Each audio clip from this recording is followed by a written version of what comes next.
Assalamualaikum warahmatullahi wabarakatuh.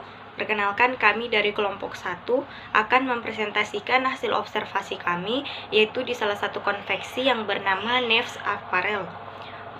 Untuk itu saya akan memperkenalkan kelompok saya, yaitu yang pertama saya sendiri Sri Wahyuni, yang kedua Aziza Wafik Sapar, yang ketiga Putri Maharani Hasrul, yang keempat Makfira, dan yang kelima Fitriani.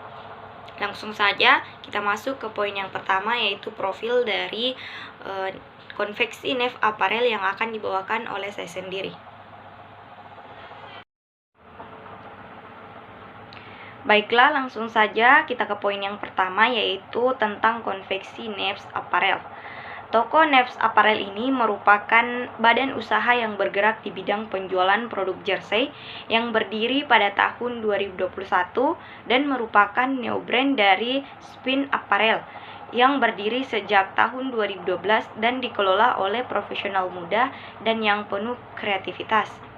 Perusahaan atau toko ini yang memproduksi pakaian olahraga memiliki 4 toko yang beralamat, yaitu yang pertama beralamat di Jakarta di Jalan Raya Duri, Kosambi, nomor 80B, Cengkerang. Adapun alamatnya yang berada di Makassar yaitu Jalan Nuri nomor 21C, Jalan Talasalapan nomor 19, dan Jalan Matahari nomor 7.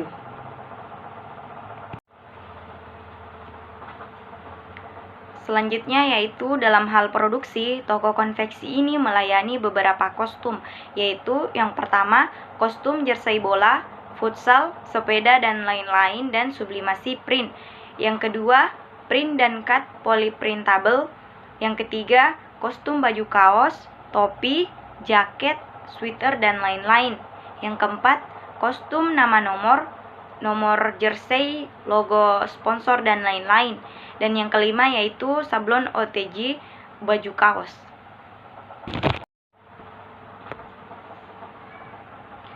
Selanjutnya yaitu uraian proses dari produksi konveksi Neves Apparel. Yang pertama yaitu pemesanan. Dalam hal ini, pemesanan bisa dari dalam dan luar Makassar. Yang kedua, pemilihan bahan dan pemilihan model. Dalam hal ini, customer bisa juga memberikan contoh baju sesuai dengan custom yang diinginkan.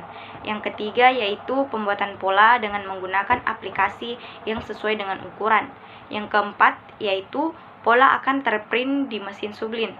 Yang kelima, masuk ke proses pemotongan bahan sesuai dengan ukuran pola ataupun bentuk pola. Dan yang keenam yaitu menjahit dan packaging.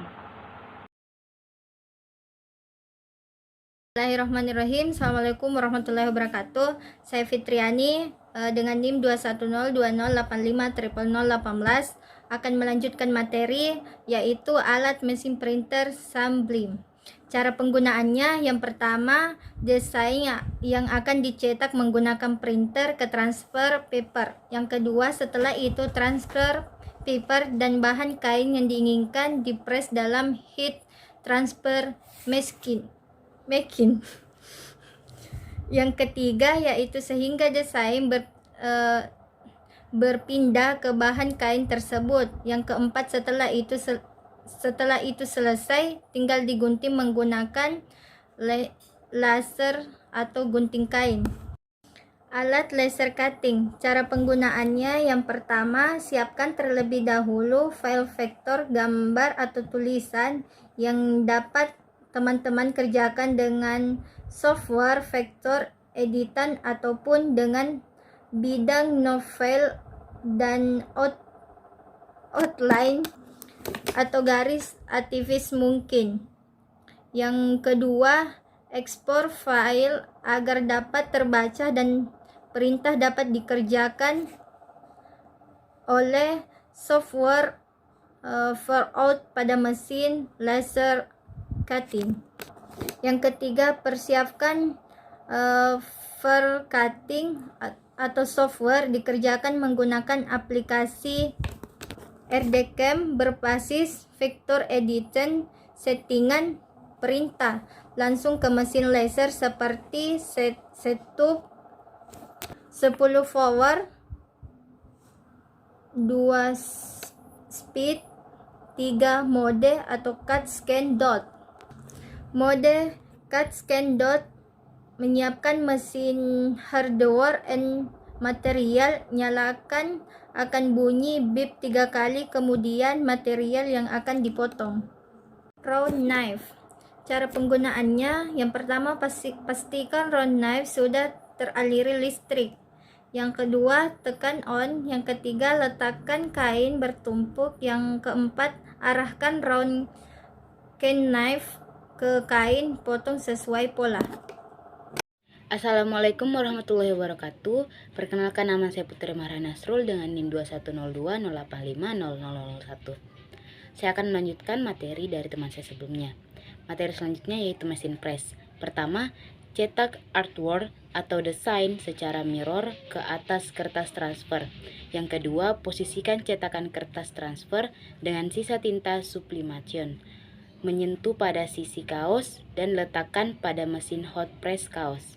Dan yang ketiga, jepit kaos. Press dengan temperatur yang sudah ditentukan tergantung ketebalan kain, hanya beberapa menit saja. Yang keempat, lepas kertas tersebut dari bahan kaos dan gambar atau tinta sublimasi akan pindah atau menyatu dengan kaos. Baik, materi selanjutnya yaitu ada mesin obras. Mesin obras pada umumnya biasa menggunakan 3 jarum. Cara pakainya yaitu dengan melonggarkan sekrup pas tiang dengan jarum, lalu memasukkan jarum hingga ke atas dengan bantuan tang atau penjepit. Penjepit pasang kembali bagian sekrupnya lalu dikencangkan. Yang kedua ada tension. Tension merupakan pengatur tegangan benang, digunakan untuk mengencangkan dan melonggarkan tegangan benang. Putar tension ke arah kiri untuk melonggarkan benang atau putar ke arah kanan untuk mengencangkan benang. Yang kedua ada looper. Looper adalah lubang-lubang tempat benang dikaitkan. Umumnya terdapat 2 jenis looper, yakni overlooper atau pembentuk loop atas dan underlooper atau membentuk loop bawah. Selanjutnya yaitu tiang benang. Tiang benang berfungsi untuk meletakkan gulungan benang obras. Setiap mesin obras memiliki jumlah tiang benang yang berbeda-beda.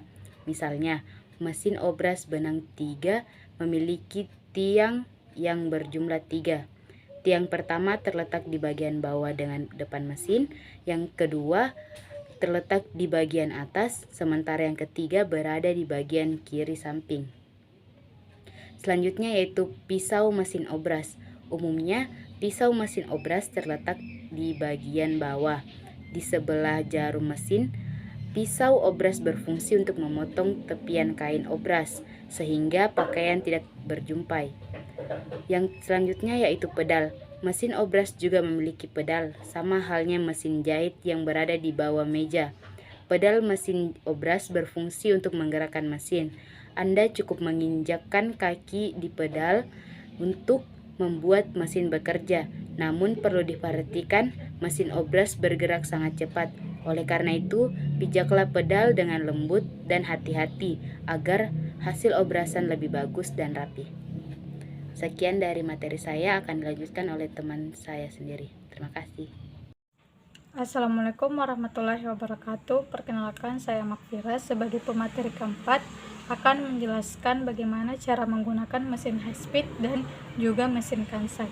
Yang pertama, cara penggunaan mesin high speed. Nah, sebelum kita melakukan proses menjahit, sebaiknya kita menggunakan alas kaki sebelum bekerja. Yang pertama, tekan tombol on untuk menyalakan, kemudian injak pedal dengan kecepatan dari pelan berangsur ke kecepatan. Dan jika sudah ingin menyudahi proses menjahit, injak pedal dari cepat berangsur-angsur pelan. Dan ingatlah, setiap kali selesai menjahit, setelah mesin dimatikan, jangan segera meninggalkan tempat duduk. Injaklah pedal dan buanglah sisa-sisa power yang ada di dalamnya sampai suara dan tenaganya habis. Yang kedua, mesin kansai. Cara penggunaan mesin kansai yang pertama yaitu memasukkan benang pertama dimulai dimasukkan ke lubang tension paling bawah seperti pada gambar. Setelah melalui benang, masukkan melalui tension benang dimasukkan ke lubang selanjutnya seperti pada gambar. Dan masuk ke lubang selanjutnya seperti pada gambar. Dan setelah di tahap ini, kita perlu membuka mesin untuk memasukkan benang ke dalam looper.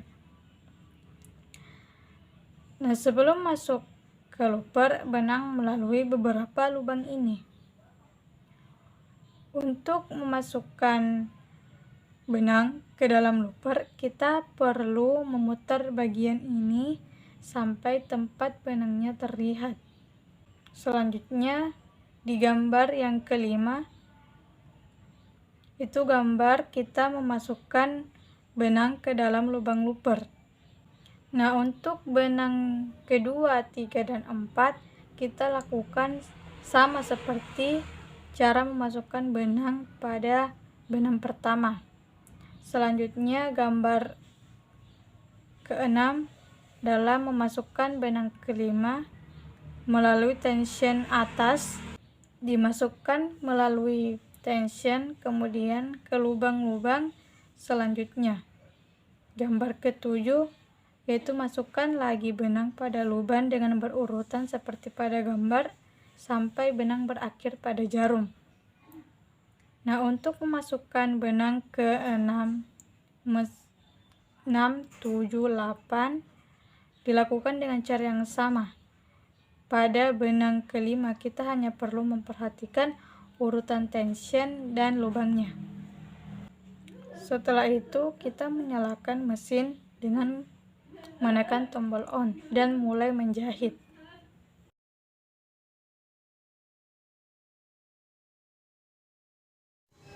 Assalamualaikum warahmatullahi wabarakatuh. Perkenalkan, saya Aziza Wafik Sapar yang akan melanjutkan materi selanjutnya, yaitu cara menggunakan mesin pasang kancing.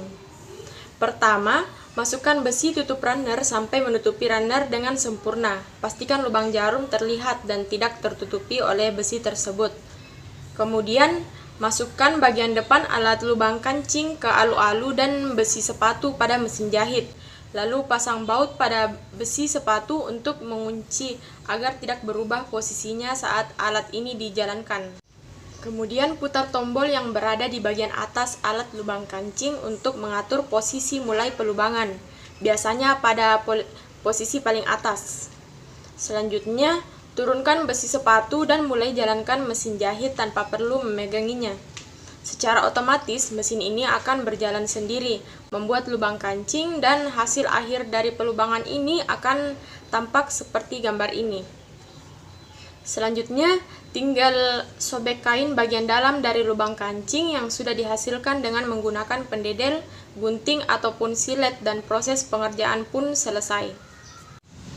Kemudian untuk perawatan pada mesin jahit terbagi menjadi 5 bagian, yaitu yang pertama, rutin bersihkan mesin jahit, dan yang kedua, lumasi dengan minyak pelumas, dan yang ketiga, rutin ganti oli atau minyak mesin jahit, dan yang keempat, ganti spare pori atau komponen suku cadang, dan yang terakhir, bawa ke tukang servis jika tidak bisa memahami memperbaiki sendiri.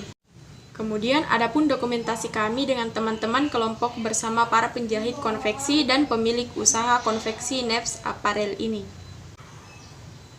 Baik, itulah materi-materi yang kami bawakan. Terima kasih, semoga bermanfaat bagi teman-teman semuanya. Terima kasih. Wassalamualaikum warahmatullahi wabarakatuh.